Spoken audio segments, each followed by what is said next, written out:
हाँ जी, दुआ करेंगे। खुदावन तेरा शुक्र, तेरी तारीफ करते हैं खुदावन, इस वक्त तू हमसे हम कलाम हो, हमसे बोल है खुदावन। और है खुदावन, जितनी हमारे अंदर ख़ताएँ हैं, गलतियाँ हैं खुदावन, उन सबको माफ़ कर है खुदावन। और है खुदावन, दुआ करते हैं कि तू हमें है खुदावन सुनने वाले कान दे, है खुदावन समझने वाला दिल दे, है खुदावन हमारे जहन को खोल, ताकि आज है खुदावन हम तेरी आवाज़ है खुदावन, पाकरू की आवाज़ जो है खुदावन तू मुझ में से है खुदावन होके बोलने को है खुदावन, वो हमारे लिए बायस बरकत हो है खुदावन, हम उसको रिसीव करने वाले हों। यीशु के नाम में मांगते और पा लेते हैं, आमीन। हालेलुया।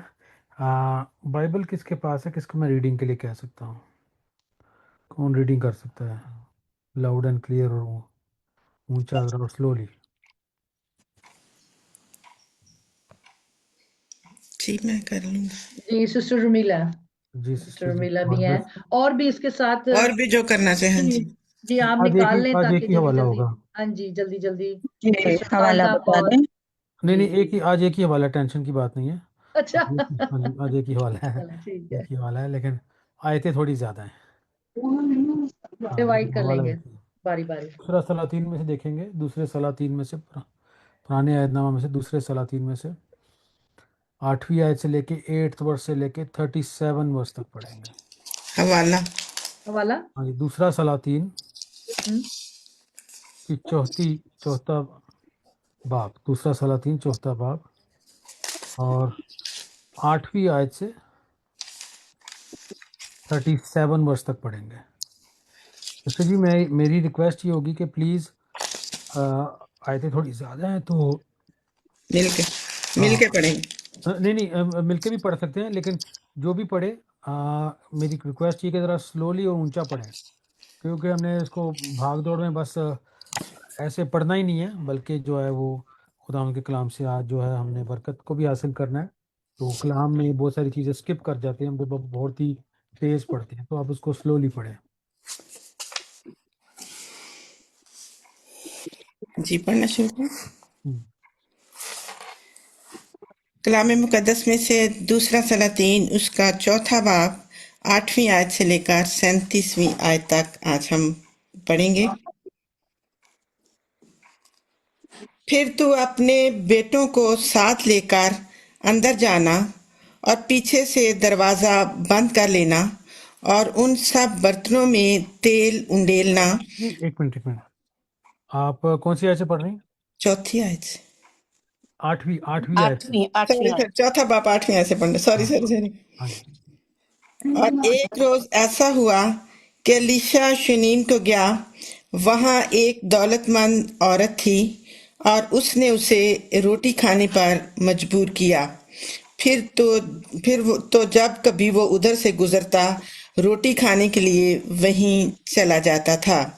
सो उसने अपने शौहर से कहा, देख, मुझे मालूम होता है कि ये मर्द खुदा जो अक्सर हमारी तरफ आता है मुकद्दस है। हम उसके लिए एक छोटी सी कोठड़ी दीवार पर बना दें और उसके लिए एक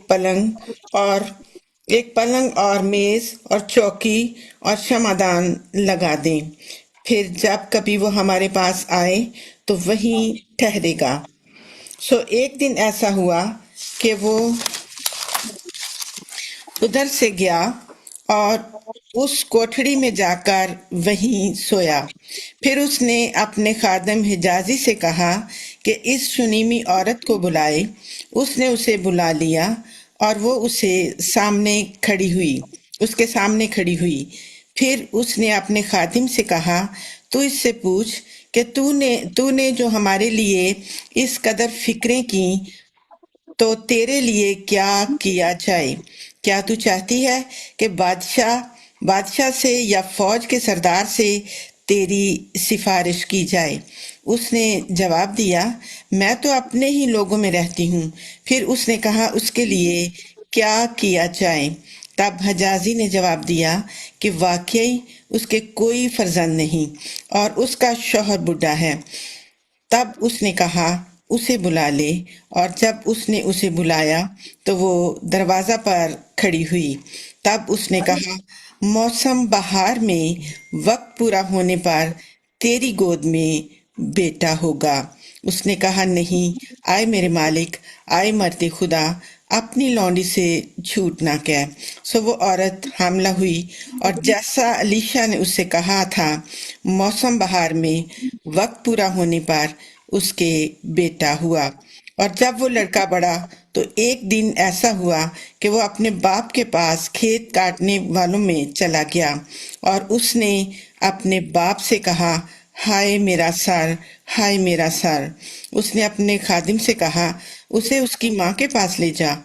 जब उसने उसे लेकर उसकी माँ के पास पहुंचा दिया तो वो उसके घुटनों पर दोपहर तक बैठा रहा, उसके बाद मर गया। तब उसकी माँ ने ऊपर जाकर उसे मर्दे खुदा के पलंग पर लटा दिया और दरवाजा बंद करके बाहर गई। और उसने अपने शौहर से पुकार कर कहा, जल्द जवानों में से एक को और गधों में से एक को मेरे लिए भेज दी, ताकि मैं मर्दे खुदा के पास दौड़ जाऊं और फिर लौट आऊं। उसने कहा, आज तो उसके पास क्यों जाना चाहती है? आज ना तो नया चांद है, ना सब्बत। उसने जवाब दिया, अच्छा ही होगा। और उसने गधे पर जेन कसकर अपने खादिम से कहा, हाँक, आगे बढ़ और सवारी चलाए। मैं मैं ढील ना मैं ढील ना मैं ढील ना डाल जब तक मैं तुझसे ना कहूं। सो वो चली और कोहे किरमल को मर्दे खुदा के पास गई। उस मर्दे खुदा ने दूर से उसे देखकर अपने खादम हजाजी से कहा, देख, उधर वो शुनीमी औरत है। अब जरा उसके इस्तकबाल को दौड़ जा और उससे पूछ, क्या तू खैरियत से है? तेरा शौहर खैरियत से, बच्चा खैरियत से है? उसने जवाब दिया, खैरियत है। और जब वो उस पहाड़ पर मर्दे खुदा के पास आई तो उसके पांव पकड़ लिए और हजाजी उसे हटाने के लिए नजदीक आया। पर मर्दे खुदा ने कहा कि उसे छोड़ दे, क्योंकि उसका जी परेशान है। और खुदावंद ने ये बात मुझसे छुपाई और मुझे ना बताई। और वो कहने लगी, क्या मैंने अपने मालिक से बेटे का सवाल किया था? क्या मैंने न कहा था कि मुझे धोखा न दे? तब उसने हजाजी से कहा कि कमर बांध और मेरा असा हाथ में लेकर अपनी राह ले। अगर कोई तुझे राह में मिले तो उसे सलाम ना करना, और अगर कोई तुझे सलाम करे तो जवाब ना देना, और मेरा असा उस लड़के के मुंह पर रख देना। उस लड़के की माँ ने कहा, खुदावंद की हयात की कसम और तेरी जान की कसम सौगंध, मैं तुझे नहीं छोड़ूंगी। तब वो उठकर उसके पीछे पीछे चला और हजाजी ने उनसे कहा, पहले आकर असा को उस लड़के के मुंह पर रखा, पर ना तो कुछ आवाज हुई ना सुनना। इसलिए वो उससे मिलने को लौटा और उसे बताया कि लड़का नहीं जागा। जब अलीशा उस घर में आया तो देखो, वो लड़का मरा हुआ उसके पलंग पर पड़ा था।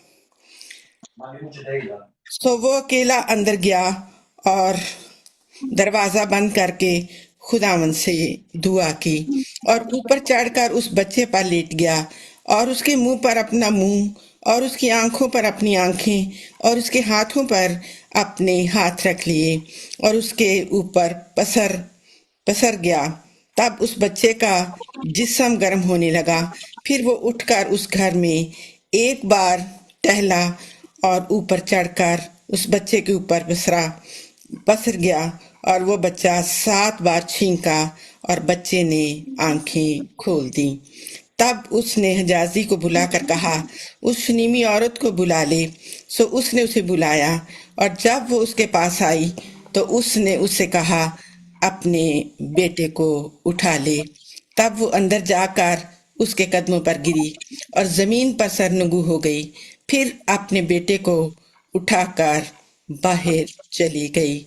खुदा के कलाम के पढ़े और सुने जाने पर खुदा उनकी बरकत हो। आमीन। आमीन, हालेलुया। अब हम मैं नहीं जानता कि आप कितने जो हैं वो इस किस्से से, इस मुआवजे से, अ, अलीशा की ज़िंदगी के वसीला से इस मुआवजे से वाकिफ़ हैं। तो इसमें चंद चीज़ें हैं जो कि मैं आज आपके साथ शेयर करना चाहता हूँ। पहली सिचुएशन ये है, और ये सवाल के तौर पे मैं आपसे पूछ रहा हूँ। पहला क्वेश्चन ये है कि क्या इसका जो बेटा था, ये शुनूमी, जो शुनमाइट औरत है, ये इसका जो बेटा था, क्या ये खुदा की तरफ से नहीं दिया हुआ था? हमें पता है कि ये खुदा की तरफ से दिया हुआ था, क्योंकि एक्चुअली में तो वो चाहती भी नहीं थी कि अब उसका बेटा हो। क्योंकि उसने कहा कि जब अलीशा ने कहा कि तेरा बेटा होगा, तो आगे से क्या कहती है, ना ना ना, ऐसा ना हो, मुझसे झूठ ना बोल। कहने का मतलब क्या है उसके कि मुझसे झूठ ना बोल? यानी कि उसके माजी में उसकी बड़ी ख्वाहिश रही है कि औलाद हो, लेकिन जब नहीं हुई तो उसने अपने इस फेट को, अपनी इस जिंदगी को कबूल कर लिया। शायद वो काफी अरसा से दुआ करती रही इस मकसद के लिए। लेकिन हमें ये नजर आता है कि बेशक उसकी जिंदगियां में कमी थी, लेकिन वो फिर भी शुक्रगुजार औरत थी, और ईमान में बहुत मजबूत औरत थी। ईमान में मजबूत औरत है और शुक्रगुजार है, और खुदा के बंदे की खिदमत कर रही है, और खुदा परस्त औरत है। कहने का मतलब ये है कि हमारे माइंड में अगर ये कॉन्सेप्ट है, आइडिया है, कि हम अगर खुदा की खिदमत करते हैं, खुदा के साथ मिलकर चलते हैं, तो हमारी ज़िंदगी में सब कुछ अच्छा अच्छा ही होता है, कोई कमी नहीं होती। ऐसी बात नहीं है, हमारी ज़िंदगियों में भी कई कमियां हो सकती हैं। फ़र्क इतना होता है, जो लोग मसीह में होते हैं, जो लोग यीशु के साथ मिलकर चलते हैं, कमियां उनकी ज़िंदगी में भी होती हैं, कमियां दुनियावी लोगों की ज़िंदगी में भी होती हैं। अच्छी चीज़ें जो हैं वो खुदा उनके लोगों की ज़िंदगी में भी होती हैं, और अच्छी चीज़ें जो हैं वो दुनियावी लोगों की ज़िंदगी में भी होती हैं। फ़र्क ये होता है कि जो लोग खुदा के साथ मिलकर चल रहे हैं, उनके अंदर एक सेटिस्फेक्शन होती है। वो खुदा के साथ, खुदा की शुक्रगुजारी में जो है अपनी ज़िंदगी गुजार सकते हैं, और वो शुक्रगुजारी करते हुए ज़िंदगी गुजारते हैं। अब क्वेश्चन ये कि ये खुदावन ने ये गिफ्ट, ये तोहफा उसको क्यों दिया? इसलिए दिया क्योंकि उसने खुदा के बंदे की खिदमत की। कई कई हमारे ऐसे ऐसे गिफ्ट्स हैं, कई कई ऐसी ऐसी ब्रेक थ्रूज हैं, ऐसे ऐसे मोजात हैं जो हमारी ज़िंदगी में इसलिए नहीं हो पाते क्योंकि हम खुद गर्जी में ज़िंदगी गुजारते हैं, सेल्फिशनेस में ज़िंदगी गुजारते हैं, अपने बारे में ज़िंदगी सोचते हुए ज़िंदगी गुजारते हैं। हमारी ज़िंदगी में वो जो चीज़ हमको चाहिए होती है, सिर्फ उसके बारे में सोचते रहते हैं। और एक बड़ी ज़बरदस्त एग्जांपल है इस शूनामाइट औरत की एग्जांपल जो हमारे लिए है। एक इस अगर आई थी कि यीशु के वक्त में होती, तो यीशु इसको उसी तरह से, जिस तरह से कई लोगों को देख के कहा, यीशु ने कहा है कि आ, ये जो है इस औरत जैसा ईमान जो है वो मैंने नहीं देखा। तो इस औरत का भी मैं समझता हूँ कि ऐसा ही ईमान है जिसको यीशु कहते हैं कि ऐसा ईमान मैंने नहीं देखा है। इस औरत के बारे में हमें पता क्या है, ये औरत जो है वो दौलतमंद औरत है, इसकी पहुंच भी है, इसके पास नौकर चाकर भी हैं, और इसके पास जो है वो इन्फ्लुएंस भी है। इसने अपनी दौलत, इन्फ्लुएंस, पैसा, अपनी जो एनर्जी है वो किसके लिए इस्तेमाल कर रही है? वो खुदावंद के कामों के लिए इस्तेमाल कर रही है, और खुदावंद की तरफ से इसको बरकत मिलती है। हमें दुनियावी बरकत तो चाहिए होती है, और हम उसके पीछे भाग रहे होते हैं, और कई चीज़ों के पीछे भागना बुरा भी नहीं है। लेकिन जो उससे बढ़ के बरकत की बात है, वो ये है कि हम चीज़ों के पीछे भाग सकते हैं, वो चीज़ें हमें मिल सकती हैं, वो अच्छा भी है, मैं ये नहीं कह रहा कि सब बुरा ही है। या फिर हमारे पास एक और ऑप्शन है कि हम दुनिया की चीज़ें के पीछे ना भागें, बल्कि खुदावंद के पीछे भागें, और फिर वो चीज़ें जो हमें, जो हमारी ख्वाहिश होती है, वो खुदावंद खुद ब खुद जो है वो हमें देना है। आज हम इस मुआवजे में से इस माँ का दिल जो है, इस ईमान से भरी हुई माँ का दिल जो है, उसकी स्टडी करेंगे, उसको देखेंगे, उसको समझेंगे, और देखेंगे कि क्या हमें जो है वो खुदावंद आज इसके वसीला से सिखाना चाहते हैं अपना। मैं चाहूँगा कि थोड़ा सा आप इस बारे में सोचें, ये जो हमने हवाला पढ़ा है इसके बारे में सोचें कि खुदावंद ने बरकत दी इसको औलाद की सूरत में। उसने जब उसने पूछा, अलीशा ने पूछा कि क्या किया जाए इसके लिए, तो उसने कहा कि इसके पास औलाद नहीं है, और इसका जो शोहर है वो उम्र में ज़्यादा है, वो बूढ़ा है। अब देखिए, ये ज़रूरत की बात है, ख़ास तौर पे आज में। तो चलो, एक आजकल का ज़माना ऐसा है कि औरतें कहती है मुझे मर्द की ज़रूरत नहीं है। पता नहीं आपने सुना है कि नहीं सुना, या आप ऐसा सोचते हैं कि नहीं सोचते हैं। लेकिन आज के ज़माने में जो है वो कई औरतें कहती है मुझे मुझे मर्द की ज़रूरत नहीं है। मैं पाकिस्तान की बात नहीं कर रहा, मैं तो वेस्ट की बात कर रहा हूँ, मैं अमेरिका की, क्योंकि मीडिया ज़्यादा देखता हूँ। यूरोप की कई ऐसे लोग हैं जो कहते हैं जी मुझे मर्द की ज़रूरत नहीं है। लेकिन हकीकी बात यह है कि खुदावन ने जब तो इब्तिदा में खलक किया आदमी को, औरत को, तो जब आदमी को खलक किया तो कहा कि बाकी चीज़ों में कहा कि सब कुछ अच्छा है, लेकिन आदमी का अकेला होना अच्छा नहीं है। ये दोनों तरफ जो है बात, ये दोनों तरफ बात जो है ये वैलिड है कि दोनों का ही अकेला होना अच्छा नहीं है। और उसका शोहर जो है उसकी उम्र ज़्यादा है, और एक वक्त आएगा कि वो उसका शोहर नहीं होगा। और उस ज़माने में अकेली औरत के लिए, चाहे वो अमीर भी है, मुश्किल है। लेकिन अगर उसका बेटा उसके साथ हो तो फिर क्या है कि चाहे वो, उसके हस्बैंड की डेथ भी हो गई है, तो फिर भी वो अपने बेटे के साथ मिलके बहुत सारी दुनियावी जो काम कुम करने हैं या जो कुछ चीज़ें करनी होती हैं वो कर सकती है। ये सोसाइटी इस तरह की है। उस टाइम इतनी इंडिपेंडेंस ऑफ कोर्स नहीं थी। और ये अंदर ही अंदर से बात जो महसूस होती है, ये उस औरत को भी महसूस होती है, लेकिन उसने कभी इस चीज़ को वर्बलाइज नहीं किया उसने, क्योंकि वो फिर भी खुदावन में, हालांकि ज़िंदगी में कमी थी, फिर भी खुदावन में सेटिस्फाइड थी। और किस चीज़ के बारे में सोच रही है, वो खुदा के बंदे की खिदमत करने के बारे में सोच रही है। उसके माइंड में ऐसे ऐसे ख्यालात आ रहे हैं कि वो उस खुदा के खादिम के लिए क्या करे, एक कमरा बनाए। अब मेरा सवाल आपसे ये है कि औलाद जो, आपने सोच के इसके बारे में मुझे जवाब देना है, मैं आपको कुछ 1-2 मिनट का टाइम भी दूंगा, क्योंकि इम्पोर्टेंट क्वेश्चन है।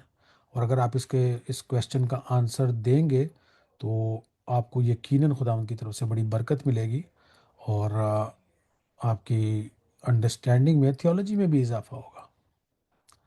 औलाद जो है ये इसका बेटा, इसको खुदावन ने दिया है गिफ्ट के तौर पे।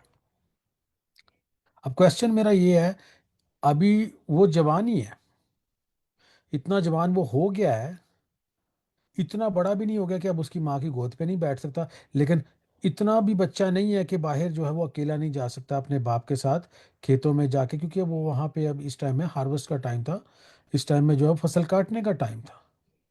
यानी कि बच्चा जो है अब बड़ा है।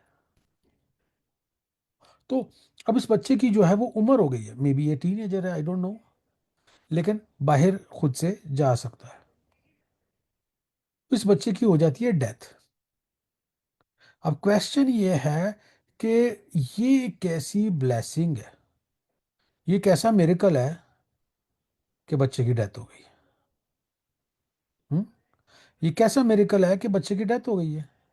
खुदा ने इस बच्चे को तोहफे के तौर पे, गिफ्ट के तौर पे, अनॉइंटिंग, ब्लेसिंग के तौर पे इस औरत को दिया है।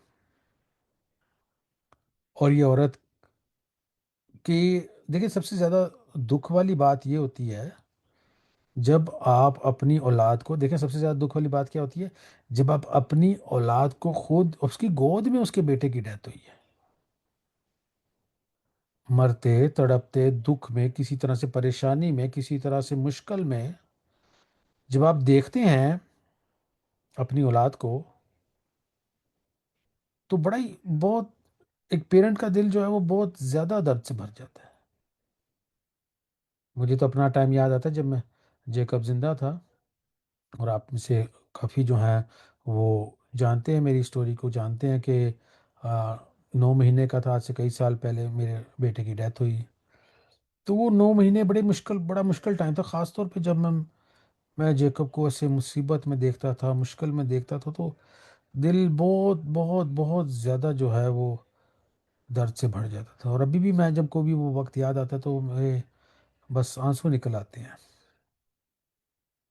तो एक पेरेंट को अपनी औलाद को इस तरह से मरते हुए देखना, ये बहुत ही मुश्किल, बहुत बहुत बहुत मुश्किल सिचुएशन है। तो आप सोचिए, ये देखें ना, अभी हम जब बाइबल को सिर्फ सरसरी तौर से पढ़ते हैं तो उस तरह से वो बरकत नहीं हमें मिल सकती। लेकिन अगर हम अपने आप को स्टेप इन करके उस सिचुएशन में देखें कि कोई अपने औलाद को अपनी गोद में ही मरते हुए देख ले, तो क्या गुजरेगी उसके दिल के ऊपर। आप में से बहुत सारी इधर मदर्स हैं और आपकी औलाद हैं। आप खुद सोच के बताएं, देखिए जरा, अपने आप को देखें। क्योंकि जब हम अपने आप को उस सिचुएशन में इमेजिन कर सकते हैं तो तब हमें और कलाम की जो गहरी है वो समझ आना शुरू हो जाती है कि अगर मैं अपनी औलाद को दुख से गुजरते देखूंगी तो क्या हाल होगा। और ना सिर्फ इस औरत ने दुख से गुजरते देखा है, बल्कि इसके बेटे की डेथ हो जाती है। अब क्वेश्चन मेरा आपसे ये समझ के आपने बताना है कि अगर बेटा खुदा की तरफ से दिया हुआ था, तो खुदा ने फिर इस बात की इजाजत क्यों दी कि उसके बेटे की डेथ हो जाए। क्या ये खुदा की तरफ से दी हुई ब्लेसिंग नहीं थी? खुदा की तरफ से दी हुई ब्लेसिंग थी। क्या सोचते हैं? अब मैं चाहूंगा कि ज्यादा से ज्यादा लोग इसमें पार्टिसिपेट करें और अपना आप बताएं कि आप क्या सोचते हैं कि क्या वजह हो सकती है कि उसके बेटे की डेथ हो जाती है, कि खुदावंद की तरफ से क्यों इजाजत दी है ये।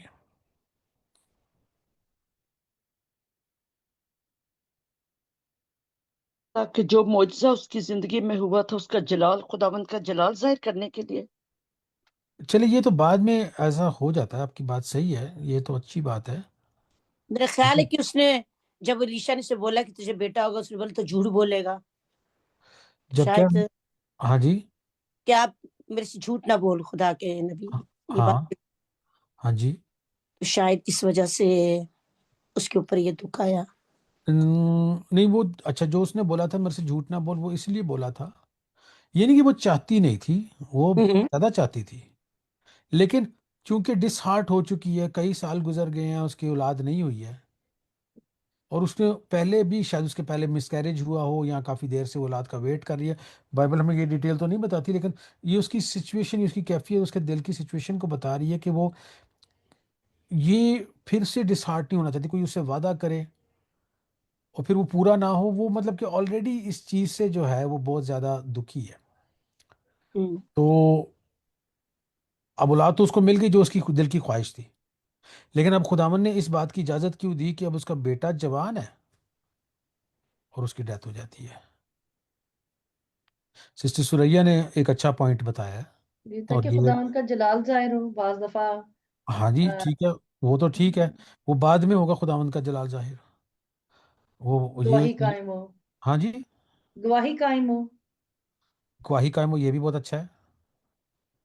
ठीक है, ये सब बाद में होगा जब उसके बेटे की, जब रेजरेक्शन हो जाएगी, जब वो मुर्दों में से जी उठेगा, गवाही भी कायम कायम होगी, खुदावंद के नाम को जलाल भी मिलेगा। और बाइबल में भी ये स्टोरी लिखी जाएगी हमारी हौसला अफजाई के लिए। ये बातें आपकी करेक्ट हैं। और कोई पॉइंट आपके माइंड में आता है तो वो बताएं।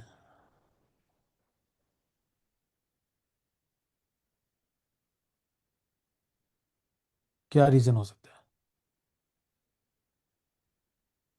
किसी के माइंड में कोई बात आती है एट द मोमेंट? देखिए, एक स्पिरिचुअल, आपको मैं एक प्रिंसिपल जो है वो सिखाना चाहता हूँ, बताना चाहता हूँ। ठीक है, ये मैटर नहीं करता कि आपके साथ होता क्या है, समझने की कोशिश कीजिएगा। ये मैटर नहीं करता कि आपके साथ होता क्या है, ये मैटर करता है कि आप रिएक्ट कैसे करते हैं। ठीक है, ये मैटर नहीं करता कि आपके साथ होता क्या है, ये मैटर करता है कि आप उस सिचुएशन के साथ रिएक्ट क्या कैसे करते हैं। ये इस मकसद के लिए खुदावन ने होने दिया कि क्या चीज़ जो है वो रिकॉर्ड की जाएगी। देखिए, ये मौजा तो लिखा जा रहा है, खुदावंद का जलाल जाहिर होगा। लेकिन मुआवजा होने के लिए किस चीज की जरूरत थी? यहाँ हम इस बात को देखते हैं कि जब उसका बेटा की डेथ हो जाती है उसकी गोद में, वो उसको हम्म। छोड़ती है और मर्दे खुदा के पास जाती है दरवाजा बंद हम्म। करके, क्योंकि वो हम्म। अंदर से मजबूत औरत है और आमेन। वो खुदा आमेन। पर भरोसा रखती है और वो इस बात आमेन। को जानती है कि जब आमेन। मर्दे खुदा ने मुझे ये बेटा खुदा हम्म। ने के नाम पर कहा कि हाँ अब जी। आंदा दिनों में खुदा तुझे एक बेटा देगा, तो आज मैं हम्म। फिर मर्दे खुदा के पास ही जाऊंगी हम्म। ताकि वो दुआ करे और मेरा बेटा दोबारा जिंदा हो सकता है। आमेन। आमेन। हालेलुया। सिस्टर जी, खुदावंद आपको बड़ी बरकत दे। रिएक्शन के लिए सिस्टर सूर्या, आप भी कुछ कहना चाह रही थी? जी जी, मैं कहना चाह रही थी कि खुदावंद उसका सब्र देखना चाह रहे थे। ना सिर्फ सबर, वेरी गुड, ये भी अच्छा है। सबर नहीं, खुदावंद उसका सबर नहीं देखना चाह रहे थे, बल्कि खुदावंद उसके अंदर की हालत को देखना चाह रहे थे कि इसके अंदर क्या है। सो बाज दफा हमारी जिंदगियों में ऐसी सिचुएशन आती है। हम्म। मैं भाई एलन, मैं आपको अपने बेटे एलन की स्टोरी सुनाऊं। मेरा बेटा भी ऐसे ही जब पैदा हुआ, हम्म। इतना वीक कि मैं कान लगा के सुनती थी कि इसका सांस भी आ रहा है कि नहीं आ रहा। हम्म। तो मैं चूंकि मैं बाइबल पढ़ने वाली औरत थी, मैं रात को उसको गोद में लेके मैं बाइबल पढ़ती हम्म। रहती। जब मैंने लटाना, मुझे ऐसा लगता जैसे इसके सांस बंद हो गए। मैंने कहा खुदावंद, अगर तूने मुझे बेटा दिया है तो मुझे इसको जिंदगी बख्शना। मैंने तेरे से ये ख्वाहिश नहीं थी कि मुझे बेटा दे या बेटी दे, तूने मुझे बेटा दिया, बचाएगा भी तू ही इसको। आमीन। सो जब आमीन। हमारे अंदर से कोई बात निकलती है तो फिर खुदा उस पर तवज्जो भी करता है, खुदा उसको सुनता भी है और फिर वो जवाब भी देता है। हाँ जी। असल में खुदावंद उसका दिल भी देखना नहीं चाह रहे थे, क्योंकि खुदावंद को तो उसके जी दिल का पता है। खुदावंद को उसके उसके दिल का पता है। लेकिन ये कई चीजें ऐसी होती हैं जब वो सिचुएशन हमारे ऊपर आ पड़ती है। अब आपके ऊपर सिचुएशन आई कि आपका बेटा कमजोर है ना? अब जी, तो खुदावंद को हैंडल तो, करना भी तो आना हाँ, चाहिए। Yes exactly. हैंडल कैसे करते हो आप सिचुएशन को? हम्म। इस औरत की एग्जाम्पल यहाँ पे देखें। लास्ट वीक मैंने आपको एक दूसरी माँ के ऊपर एग्जाम्पल दी थी, रिस्पा के ऊपर मैंने कलाम दिया था कि वो कैसी माँ थी। यहाँ पे एक फर्दर हम जो है वो माँ की सिचुएशन, उसका दिल देख रहे हैं, उसका रिएक्शन देख रहे हैं कि ये एक बड़ी मजबूत माँ है। हम्म। अब अब उसने क्या किया है, जैसे ही उसके बेटे की डेथ होती है, इस औरत की जो डिसीजन मेकिंग है वो बहुत पावरफुल है। बहुत स्ट्रांग है। जी, आम तौर पे हम फैसला नहीं ले पाते। फैसले तो लेते हैं, लेकिन अक्सर वो फैसले अच्छे नहीं होते। नहीं होते, यही बात है। इस औरत की आप देखें ना, जो डिसीजन मेकिंग है वो इतनी पावरफुल है। और हमारी जो डिसीजन मेकिंग है वो क्रिटिकल मोमेंट पे पावरफुल होनी चाहिए। क्रिटिकल मोमेंट कौन सा होता है? क्रिटिकल मोमेंट वो वाला होता है जबकि हमारे साथ कोई ऐसा मिसहैप हो जाए, खास तौर पे फैमिली में, जो हमसे नाकाबिले बर्दाश्त है, जो हमारी बर्दाश्त से बढ़कर है, जिसके बारे में हमने कभी सोचा भी नहीं था। ना मैंने कभी कभी उस औरत ने ये सोचा नहीं होगा कि खुदावंद की तरफ से दी हुई औलाद जो है वो उससे पहले चली जाएगी। उसके उसके माइंड में भी कभी ये बात नहीं आएगी। लेकिन अब उसके साथ हो जाता है। और उसके हस्बैंड की मैं ये तारीफ करूंगा कि उसने, जब वो मैदान में था और वो ऐसे उसको होश नहीं आ रही, तो कह रहा है मेरा सर, मेरा सर। तो उसने कहा कि इसको इसकी माँ के पास ले जाओ। तो उसको पता है कि ये मदर जो है ये किसी न किसी तरीके से इसको जो है वो बहाल कर लेगी, वो उसको तंदुरुस्त कर लेगी। क्योंकि बच्चों की जो दिल है वो मदर्स जो है उसको बहुत ही डीपर लेवल से पहचानते हैं। उनको पता होता है कि, इसलिए एक बड़ी बरकत की बात है कि अगर आपकी मदर जो है वो आपकी लाइफ में है और आप उनसे जो है वो बात कर सकते हैं। और रिसेंट टाइम में मेरी मदर की डेथ हुई है। अभी मैं इंग्लैंड ही आया हूँ अपने डैडी से मिलने के लिए। और जब घर पे आके देखता हूँ, मैं तो अक्सर हंगरी में ही रहता हूँ, लेकिन जब घर आके देखता हूँ कि मामा जहाँ बैठती थी वो जगह नहीं है, या मम्मी वहाँ पे नहीं बैठी हुई, तो फिर इंसान को जो है वो इस बात का एहसास होता है। और फिर ये कलाम जो है वो ज़्यादा अफेक्ट करता है इंसान को जब वो इस तरह की आयतें जो है वो पढ़ता है। तो उसने क्या किया, अब इस औरत ने क्या किया, ये इसको उस कमरे में ले जाती है जो कि उसने किसके लिए बनाया है, इसने अलीशा के लिए बनाया है। जो अलीशा के लिए उसने जो कमरा बनाया वहां पे ले जाके उसी के बिस्तर पे रख देती है। कहने का मतलब ये है, ये एक सिंबॉलिक बात है। किस चीज का सिंबल हमें इसमें नजर आता है, वो जो जगह है, वो जो कमरा है, वो उसने खुदा के बंदे के लिए बनाया है। और सिंबल हमें ये मिलता है यहाँ पे कि ये एक तरह का एक ऑल्टर, यानी कि खुदा के यहाँ पुराने आयतनामा में जो है ना, हमेशा एक मज़बा पे जो है वो कुर्बानी दी जाती थी। हाँ, तो होली अलावा प्लेस के बना तौर पे, दी ना, हाँ जी, होली प्लेस बना दिया हाँ उसको जी, के। तो वो उस जगह पे अपनी औलाद को लेकर जाती है। उसके बाद वो उसकी डिसीजन, पहली बात यह है कि वो उसने उस कमरे में लेके चली गई है और उसने इसके बारे में किसी को नहीं बताया है, ना उसने किसी को बताया है, और इसके अलावा उसने अपने शोहर को भी नहीं बताया। बल्कि शोहर से क्या कहती है कि मुझे एक गधा दे और मुझे एक नौकर दे, जो कि इसको मैं खुदा के बंदे को जाके विजिट करना चाहती फिर हूँ। वो अपने मुंह से ये बात निकालना ही नहीं चाहती थी कि मेरा बेटा मर गया है। ओके, क्यों, क्यों? क्योंकि कोई भी माँ मतलब ये सिचुएशन जो है वो हैंडल नहीं कर सकती, उसके लिए मुश्किल होता है। हम्म, और ये इस औरत की जो कहानी हमारे सामने आती है तो उससे हमें यही सबक मिलता है कि जब हम खुदा के साथ चलते हैं, खुदा के वादों पर यकीन करते हैं, तो हम्म, फिर हमें डगमगाना नहीं चाहिए। हम्म, हमें पुख्ता ईमान के साथ आगे बढ़ना चाहिए। और जब हम बहुत तंगी में भी हों, परेशानी में भी हों, ऐसी सिचुएशन में भी हों, तो हमें अपने आप को अंदर से मजबूत रखने की ज़रूरत है, ना कि हमें और ज़राए ढूंढने की कोशिश करनी चाहिए। जिसे मैं एक खुदा की खादम की वाइफ हूँ और बहुत जगह पे खिदमत की है, और लोगों की जिंदगियों में देखा है कि वो मतलब फौरन जादू टूनों वालों के पास चले जाते हैं, हम्म, स्पेशली जब छोटे बच्चों को कुछ होता है, हम्म, कि मतलब इसको धागा करवा के दे देते हैं, इसको ये करा करा देते हैं ताकि मेरा बच्चा ठीक हो जाए। हम्म। तो ये भाई असल में हमने मेरे तो साथ भी खिदमत के ऐसा, दौरान ऐसे औरतों के बच्चों के पेट से धागे उतार के यीशु मसीह के नाम में उनको जलाया हुआ है, और उनको मतलब किया हुआ है कि यीशु जिंदगी देता है, पीरों के पास जिंदगी नहीं है। तो हम्म, आप ये चीजें छोड़ो और खुदा के साथ वफादारी करो ताकि आपके बच्चे जीते रहें आमीन, और उनको शिफा मिलती रहे। आमीन। तो ऐसी सिचुएशन से मैं खुद गुजरा हूँ कि इंसान जो है वो कहीं ना कहीं ढूंढना शुरू कर देता है। अब इस औरत की बेटे की डेथ हो जाती है, एक तो हमने ये देखा कि ये मजबूत है, ठीक है, और क्या रीजन हो सकता है कि ये घर पे किसी को बताती नहीं है कि उसके बेटे की डेथ हो गई है, अपने हस्बैंड को भी नहीं बताती है, और क्या करती है, कहती है कि मुझे गधा दो और मुझे एक नौकर दो और मैं जा रही हूँ खुदा के बंदे के पास, यानी अलीशा के पास जा रही हूँ। तो सवाल ये पूछता है उसका हस्बैंड, तू उसके पास क्यों जा रही है, आज तो नया चांद भी नहीं है और सब्बत भी नहीं है। अब ये सवाल वो क्यों पूछता है कि आज तो नया चांद भी नहीं है और सब्बत भी नहीं है, और उसका, यानी कि कहने का मतलब है कि उसको पता नहीं है कि उसके बेटे की डेथ हो गई है। हाँ जी। जी सिस्टर जी, आप कुछ कहना चाह रही हैं?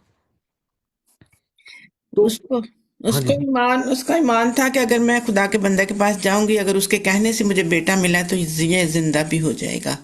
ईमान के साथ वो वहां जा रही, इसीलिए वो किसी को। ये तो आपकी बात ठीक है, लेकिन जब आपके बेटे की डेथ हो जाती है तो क्या ये अच्छी, ये रिस्पॉन्सिबिलिटी नहीं है कि आप अपने हस्बैंड को बताएं? उसने अपने हस्बैंड को नहीं बताया। जी सिस्टर सुरैया ने भी माइक अनम्यूट किया था। जी सिस्टर जी। जी सिस्टर जी, आप बताइएगा। जी, मैं भी यही कहना चाह रही थी कि उस औरत का ईमान था कि मैं खुदावंद के बंदा के पास जाऊँगी और वो उसको वो तो शिफ़ा बात दे देगा। वेरीफाई हो गई, वो तो राइट हो गया, करेक्ट हो गया। क्वेश्चन मेरा ये है कि देखिए इतनी बड़ी बात हो गई है, बेटे की डेथ हो गई है और अपने हस्बैंड को भी नहीं बता रही वो। देखो उसने कहा कि मेरे को, हस्बैंड से बात की उसने उसने कहा मुझे गधा दे, मुझे नौकर दे और मैं खुदा के बंदे के पास जा रही हूँ। तो क्वेश्चन मेरा ये है कि उसने अपने हस्बैंड को क्यों नहीं बताया?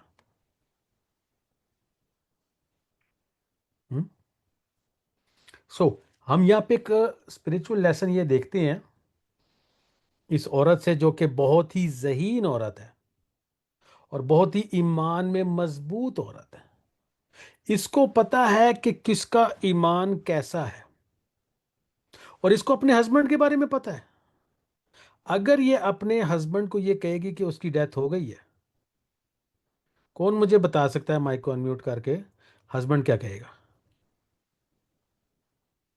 क्या कहेगा हस्बैंड? क्योंकि उसको ये हस्बैंड डर था कि उसके हस्बैंड, जाहिर सी बात है, उसका ईमान उसकी बीवी की तरह मजबूत और पुख्ता नहीं है, तो उसको यही डाउट था कि कहीं ऐसा ना हो कि जैसे मरने के बाद दफनाने और कफनाने की जो रस्में वेरी गुड। होती हैं, हाँ, एग्जैक्टली।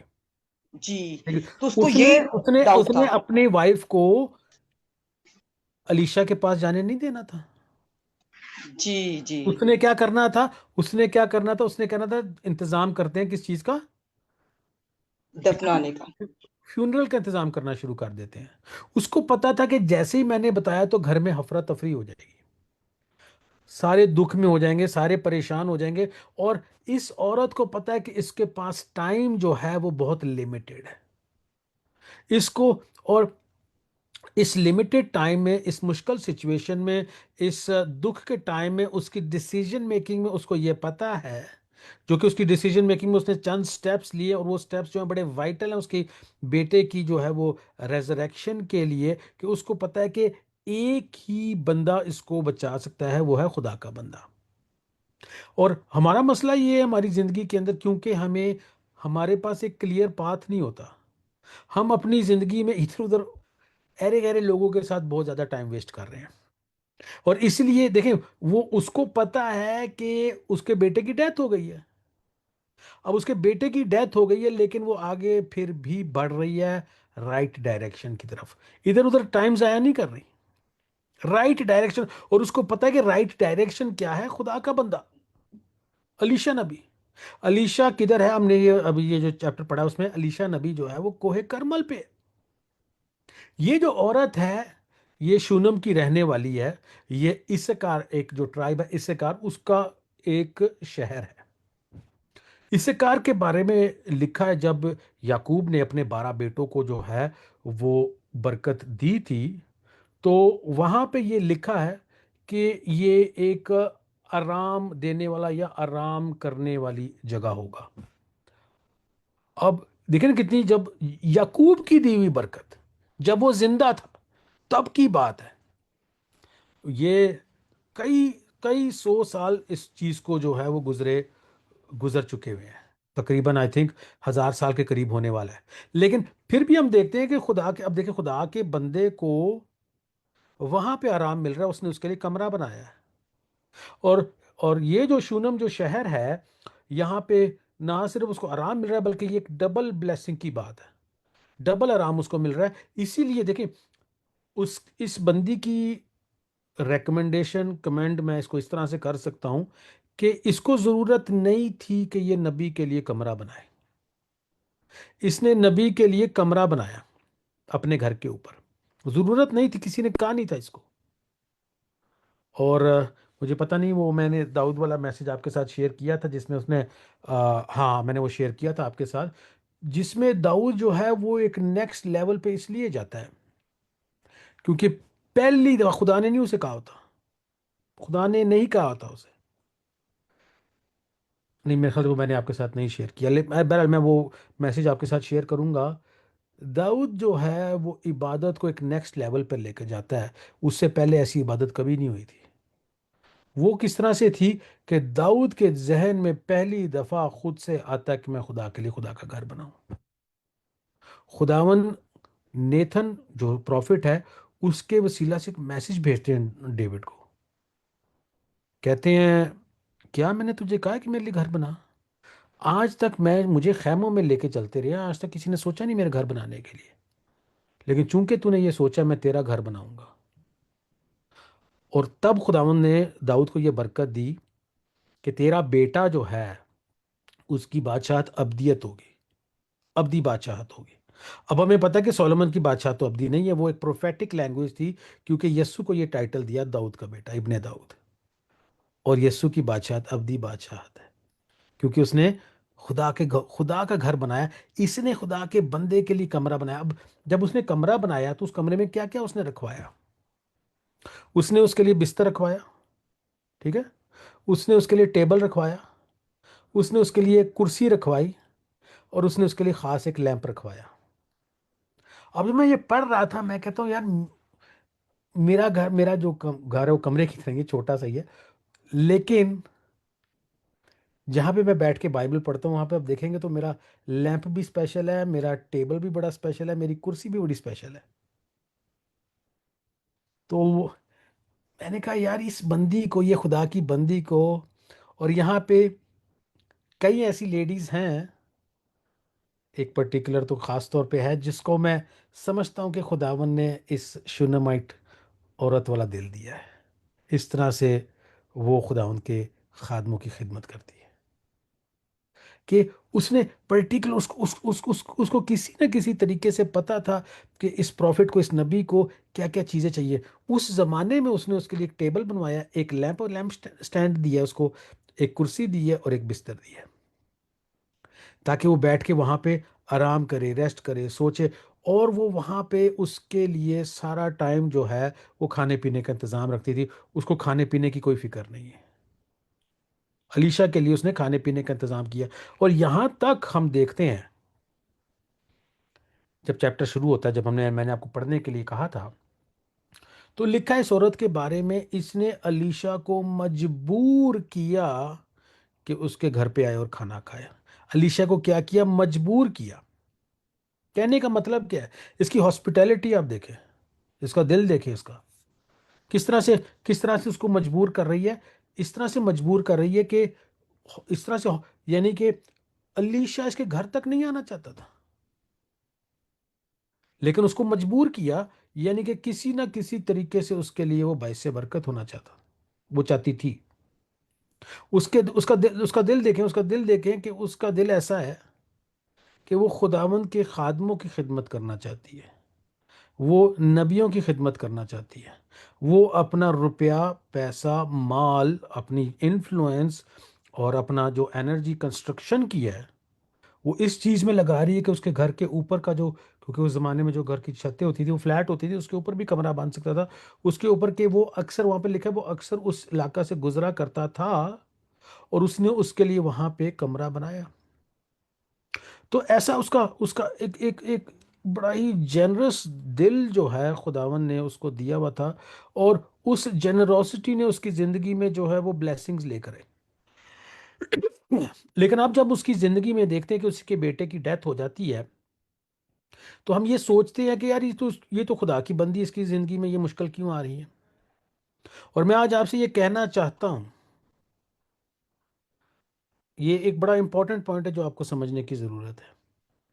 आपकी ज़िंदगी के अंदर बेशक आप खुदावंद के साथ मिलकर चल रहे हैं, आपके बच्चों की ज़िंदगी में मुश्किल आ सकती है। बेशक आप क्या है, खुदावंद के साथ मिलकर चल रहे हैं, आपके बच्चों की ज़िंदगी में मुश्किल आ सकती है। और इसलिए नहीं आएगी वो ज़िंदगी मुश्किल कि खुदावंद आपको सज़ा देना चाह रहे हैं। हरगिज़ आपने ये नहीं सोचना कि अगर मैं तो खुदा के साथ मिलकर चल रही हूँ, मेरी ज़िंदगी के अंदर मेरी औलाद को क्यों ये मुसीबत का सामना करना पड़ रहा है। अब उसकी औलाद की जो मुसीबत है वो कहाँ से शुरू होती है, कौन मुझे बता सकता है? हमने पढ़ा था, वो जब जाता है खेतों में, जाता है जब फसल काटने का टाइम होता है, कैसे हमें पता लगता है कि वहां से कहाँ से प्रॉब्लम शुरू होती है? सर में दर्द, सर में दर्द, क्या कहता है? सर में बहुत सर में दर्द, यहाँ पर कहता क्या है? हाय मेरा सर, हाय मेरा हाय मेरा सर, हाय मेरा सर। है मेरा सर। और हमारी जो यंग जनरेशन है, औलाद को प्रॉब्लम में किधर से डाला जा रहा है? सर में। गुमराही कहाँ से आ रही है? सर में गलत बातें डाल के, हाय मेरा सर, हाय मेरा सर, उसने कहा। क्योंकि जो ट्रांसफॉर्मेशन है, रोमियो 12 बाब में क्या लिखा है दूसरी आयत में, be ye transformed by the renewal of your mind. हम तब्दील कैसे होते हैं? अपने जहन को रिन्यू करके, उसको नया करके। लेकिन शैतान भी जो है वो माइंड को ट्रांसफॉर्म करता है। देखिए, या तो हम खुदा की तरफ ट्रांसफॉर्म हो जाएंगे अपने माइंड में, या फिर हम शैतान की तरफ ट्रांसफॉर्म हो जाएंगे। और औलाद के लिए हम देखते हैं कि क्या लिखा है कि हाय मेरा सर, हाय मेरा सर। जब शैतान नई जनरेशन के माइंड को रीच कर लेता है, फिर उनकी डेथ हो जाती है। अभी लाजमी नहीं है मैं फिजिकल डेथ की बात कर रहा हूँ, मैं एक स्पिरिचुअल डेथ की बात कर रहा हूँ। फिर उनकी क्या हो जाती है? स्पिरिचुअल डेथ हो जाती है। और होती भी किधर है? उसने उसको माँ की गोद में भेज दिया, उसके हस्बैंड ने, उसके बाप ने बच्चे के, और माँ की गोद में, यानी कि आंखों के सामने बच्चे की डेथ हो रही है। वो कमरे में लेकर जाती है, कमरे को बंद करती है और वो कल पड़ती है। उसके लिए उसका जो पाथ है वो बड़ा क्लियर है। उसके लिए जो उसने नेक्स्ट स्टेप्स लेने हैं वो बड़े क्लियर हैं। उसके लिए उसने जो काम करने हैं वो बड़े क्लियर हैं। और वो उस कामों में जो है वो आगे बढ़ रही है। और खुदावंद आज आपको ये हौसला अफजाई दे रहे हैं कि ये अगर आप खुदावंद के साथ मिलकर चल रहे हैं, तो इसका ये मतलब नहीं है कि आपकी ज़िंदगी में चैलेंजेस नहीं आएंगे, मुश्किलात नहीं आएंगी, डिफिकल्टीज नहीं आएंगी। ठीक है? अगर आप खुदावंद के साथ मिलकर चल रहे हैं तो वो सारी मुसीबतें आएंगी, सारे चैलेंजेस आएंगे। हो सकता है आपकी औलाद के साथ, हो सकता है औलाद की बात ही ना हो रही, हो सकता है कोई और चैलेंज है, कोई और मुश्किल है, कोई और डिफिकल्टी है। लेकिन जैसे मैंने आपको पहले कहा, ये मैटर नहीं करता कि आपके साथ होता क्या है, मैटर ये करता है कि आप डिसीजंस क्या लेते हैं, आप रिएक्ट कैसे करते हैं। उसने इस रिएक्शन में हम देखते हैं कि उसने कहा कि मैं खुदा के बंदे के पास जाऊंगी। शूनम से करमल की जो पहाड़ है वो तकरीबन 5 घंटे का सफर है। 5 घंटे का सफर है। इसको पता है कि बेटा जो है वो कमरे में मरा हुआ है, उसकी डेथ हो चुकी है, लेकिन ये इतने लंबे सफर के ऊपर, वो भी गधे के ऊपर बैठ के जाने के लिए रेडी है। और इसने नौकर को बड़ी प्रिसाइज जो है वो इंस्ट्रक्शंस दी हैं। स्पीड कम नहीं होने देनी, स्पीड कम नहीं होने देनी, चलते जाना है, चलते जाना है, चलते जाना है, जब तक जो है। जी सिस्टर जी, आपके कोई सवाल है तो पूछ सकती है। जी अंकल जी, मेरा ये सवाल है कि अभी जैसे बात हो रही थी कि उसने अपने शौहर को नहीं बताया। वो तो उसके बेटे की डेथ के बारे में बात थी, लेकिन अभी जैसे अगर खुदा उनकी तरफ से आपको कोई रहनुमाई मिलती है, या होली स्पिरिट आपको स्पेसिफिक एक चीज बताता है कि ये काम इतने टाइम में हो जाएगा, या आपने इस चीज को क्लेम करना है, मुआवजा आपके मुंह में है, तो वो क्या आप शेयर कर सकते हो, जो एक ऐसा बंदा या कोई भी जो रूहानी तौर पे उस लेवल पे नहीं है। अब बात यही तो असल में, थैंक यू आपके क्वेश्चन के लिए। इसी चीज़ को हम डिस्कस कर रहे हैं, और वो सिंपल उसका आंसर ये है कि बात आपने उसी के साथ शेयर करनी है जो विजन में आपके साथ आगे बढ़ेगा। ओके। देखिए, उसको पता है कि ये बात नहीं कि अपने हस्बैंड की डिसरिस्पेक्ट कर रही है, इसको हमने गलत तो अंदाज उसमें नहीं ले लेना कि चलो अब यहाँ पे कलाम में लिखा है तो अब हमने अपने हस्बैंड्स को कुछ बताएंगे नहीं, अकेले खुद फैसला लेंगे, सब कुछ अकेले ही करेंगे। ये नहीं, ये मैसेज नहीं इसमें से हमने ले लेना। जी। आगे जाके उसने अपने हस्बैंड को ऑफ कोर्स बताना है, वो अपने हस्बैंड की डिसरिस्पेक्ट नहीं कर रही है, हम्म। लेकिन उसको इस सिचुएशन की अर्जेंसी का पता है कि अगर वो अपने हस्बैंड को बताना शुरू कर देगी, बात करना शुरू कर देगी, तो टाइम ज़ाया होगा। इस सिचुएशन में 2 दफ़ा ऐसी सिचुएशन आती है कि वो कहती है सब कुछ ठीक है, इट इज़ वेल। हम्म।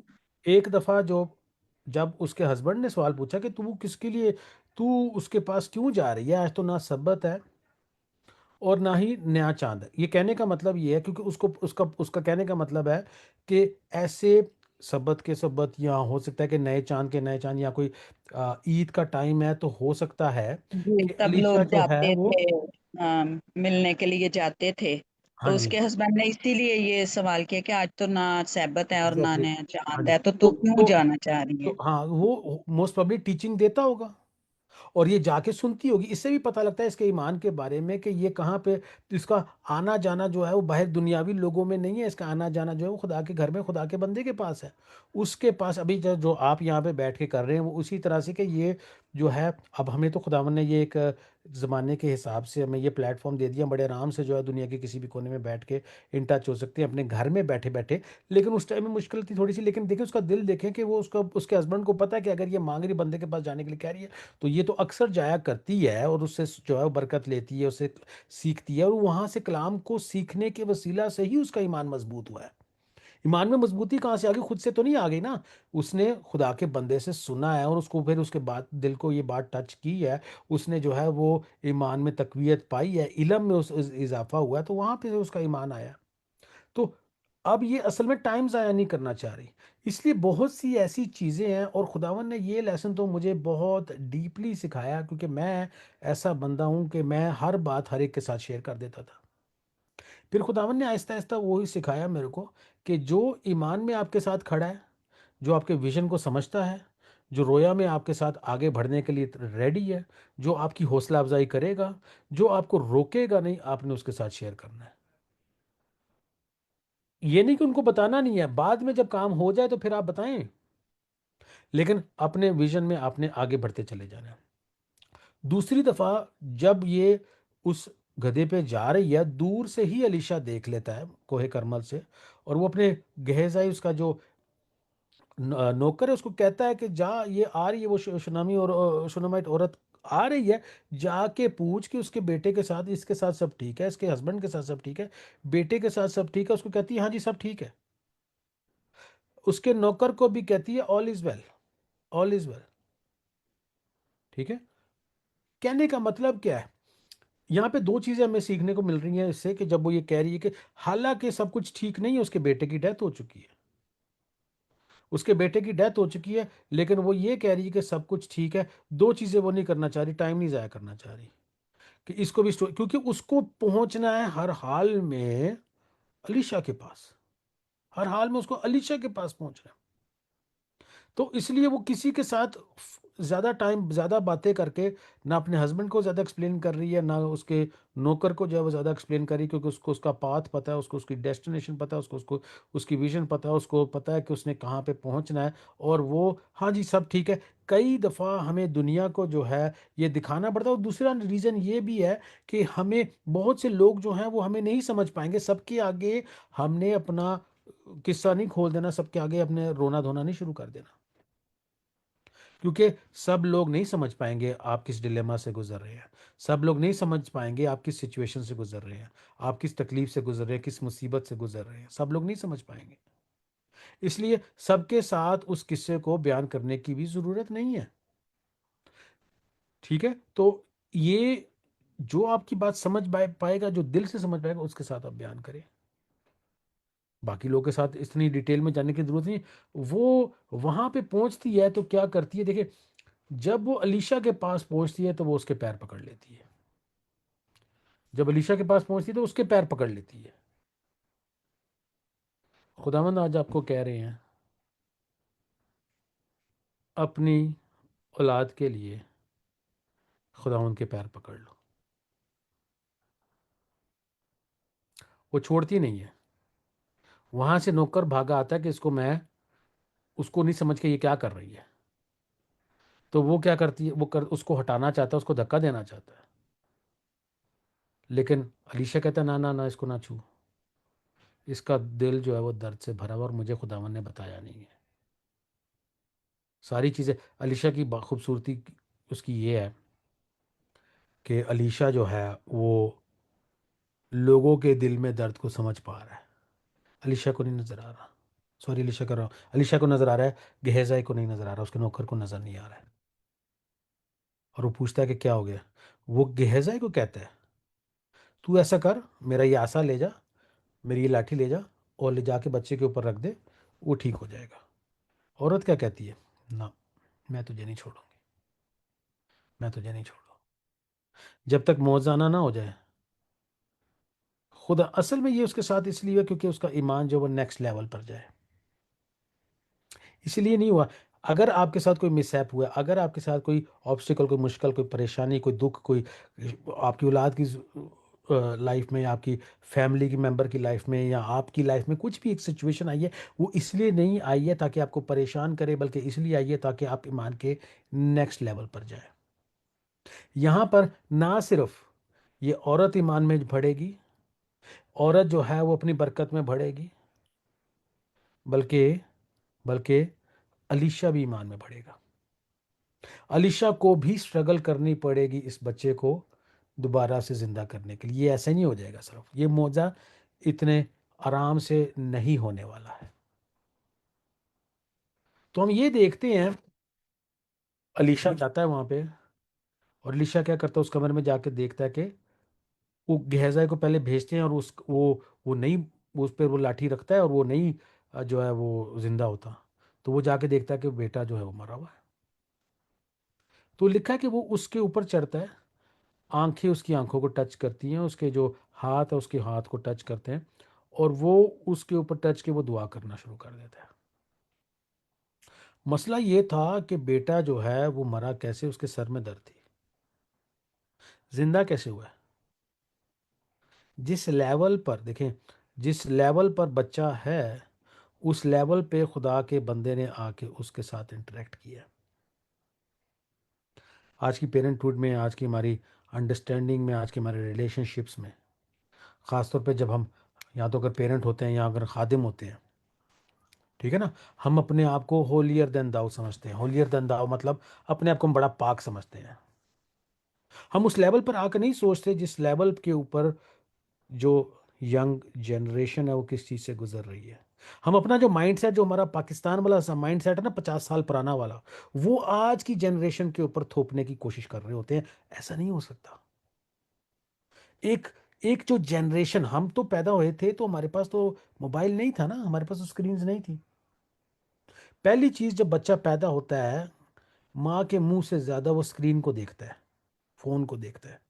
वो कैसे पैदा होते, सारे उसकी फोटोएं ले रहे होते हैं, तो फोटो के पीछे तो माँ का मुंह है, मोबाइल के पीछे बच्चे की नजर पड़ रही है तो पहले मोबाइल के ऊपर पड़ रही है। एक वो जनरेशन जो कि मोबाइल्स के साथ, जो स्क्रीन के साथ, सोशल मीडिया के साथ पैदा हो रही है।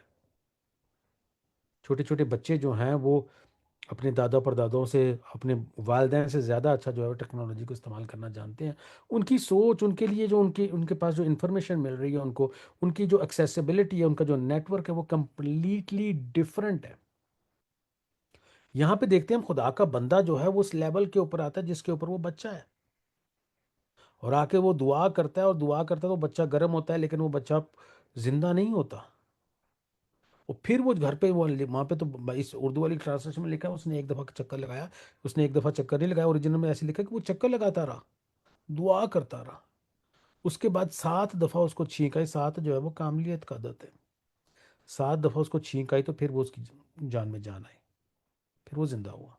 छींक जो है वो किस चीज़ की रिप्रेजेंटेटिव है? छींक के आपकी रेस्पिरेशन जो है वो वापस आ रही है, आपका सांस लेना वापस आ रहा है। और वो 1 दफ़ा नहीं, 2 दफ़ा नहीं, 3 दफ़ा नहीं, हो सकता है आप जिस सिचुएशन से गुजर रहे हैं उसमें जिसके लिए आपको दुआ करने की ज़रूरत है, या जिस सिचुएशन के लिए आपको दुआ करने की ज़रूरत है, वो एकदम ठीक नहीं हो जाएगी।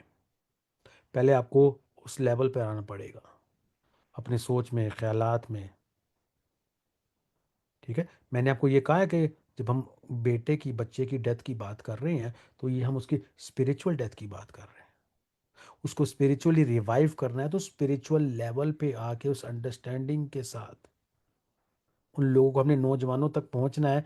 तो मैं अपनी जजमेंटल तौर तरीके से, अपने पुराने ज़माने के तौर तरीके से, कि साढ़े ज़माने चेंज होता थी, मुझे बड़े जी ने अक्सर ही बता, जदों असी सां, जदों इंज सी, ये भूल जाए इस चीज़ों को। साढ़े ज़माने च ते जदों इंज ते साढ़े बच्चे इंज करते सन, ते जदों असी बच्चे सां, वो असी तुसी बच्चे नहीं होन, वो ज़माना नहीं है। जदों असी बच्चे सां, वो वाला माइंड सेट निकालना पड़ेगा, और कहने से तुसी हुण बच्चे हो, तुसी दसो ਤੁਹਾਡੇ माइंड ते की चल रहा है, मैनू नहीं समझ, मैं समझना चाह रहा या चाह रही है। कितना बड़ा डिफरेंस है एक बच्चे के ऊपर अपनी सोच थोपते रहना कि जी हमारे ज़माने में ऐसे होता था, ऐसे नहीं, ऐसे होता था, लोग ऐसे करते, ये ट्रेडिशन है, ये ऐसे है, ये ऐसे है। और इन चीज़ों में हम जो है वो नौजवानों को क्या कर देते हैं, खो देते हैं। इस बच्चे को उसने एक स्पिरिचुअल सिंबलिज्म को हम समझने की कोशिश कर रहे हैं, इस वजह से नौजवानों को हम खो देते हैं।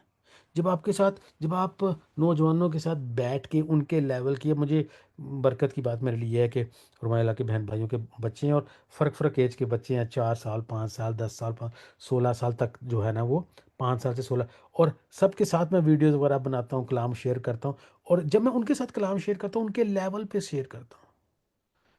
अब पिछले दिनों मैंने शेयर किया मैसेज, 2-3 मैसेजेस शेयर किए, एक 16 साल के लड़के को, बड़ा परेशान था, मेरा नेफ्यू।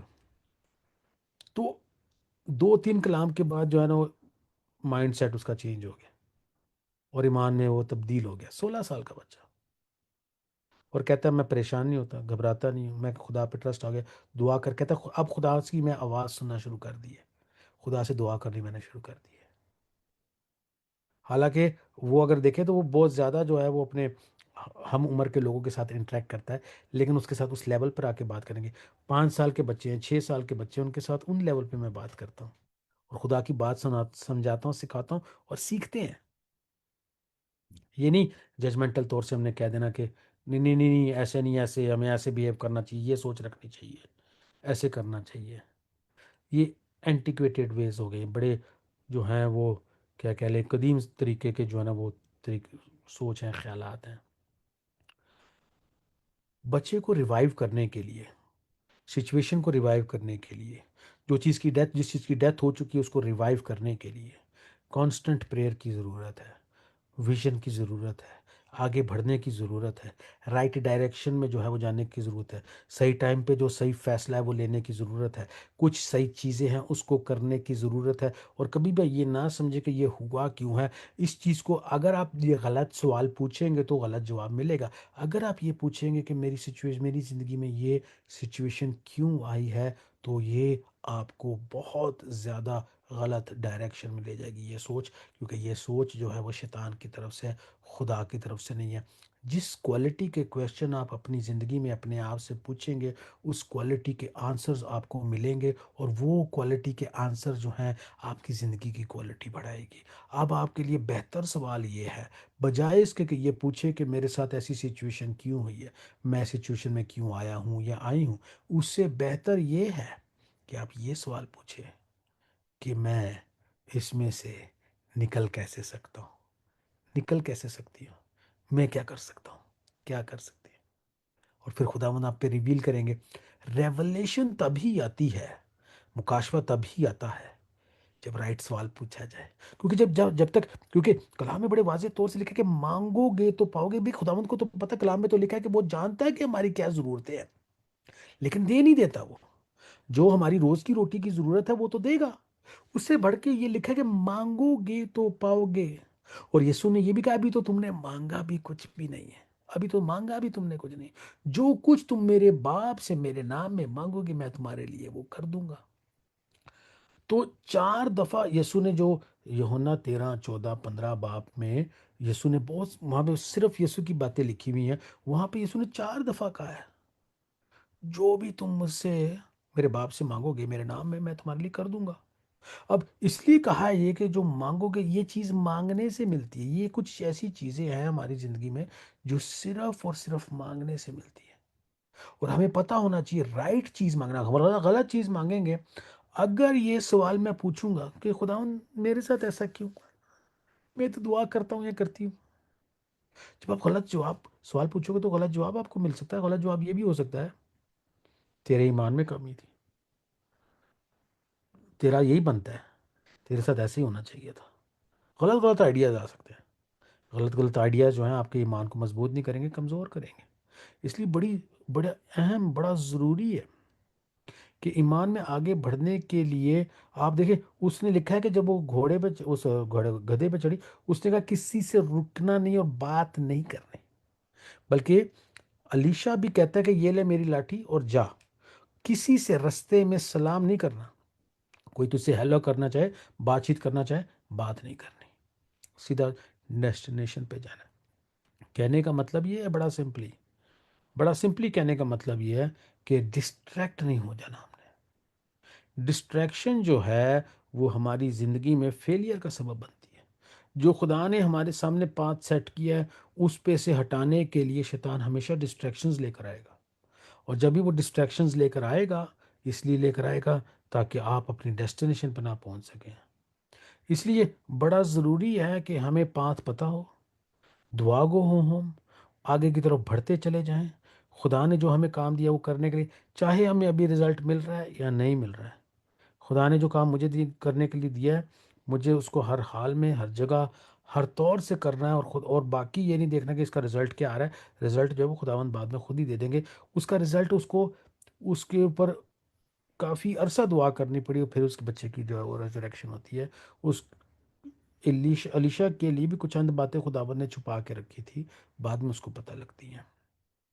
सो खुदावंद आज आपको चाह रहे हैं कि इस शुनामाइट औरत की तरह आपका ईमान हो, जो कि खुदावंद के खादमों की खिदमत करती है, जिसने उसके लिए घर बनाया है, जिसने उसके लिए जो है वो खाने का इंतज़ाम किया है। तो ऐसा खुदावंद आपको, और आप सब, आपका दिल इसी तरह का है, एक मदर का दिल है और खिदमत गुजार दिल है। और खुदावंद इस कलाम के वसीला से आपको कह रहे हैं कि well done my faithful servant. बड़ी अच्छी बात है, बड़ी खूबसूरत बात है। इससे हमें इस चीज़ का पता लगता है कि हम जो है दुनिया की बादशाहत नहीं तलाश करते रहते, खुदावंद की बादशाहत की तलाश करते हैं। जब हम खुदावंद की बादशाहत की तलाश करते हैं तो बरकतें भी आती हैं हमारी ज़िंदगी में, बहुत ज़्यादा बरकतें आती हैं।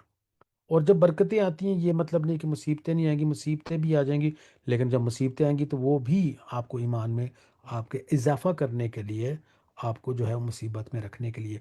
कोई भी दुख तकलीफ इसलिए नहीं आया आपकी ज़िंदगी में कि वो आपकी ज़िंदगी में तकलीफ रखे, बल्कि आपके ईमान में इजाफा करे। और बेशक हमने जो है वो जेकब को खो दिया हुआ है, लेकिन उसके जाने से, आने और जाने से भी हमारे ईमान में बहुत बहुत ज़्यादा जो है वो इजाफा हुआ है। खुदा आप सबको बड़ी बरकत दे।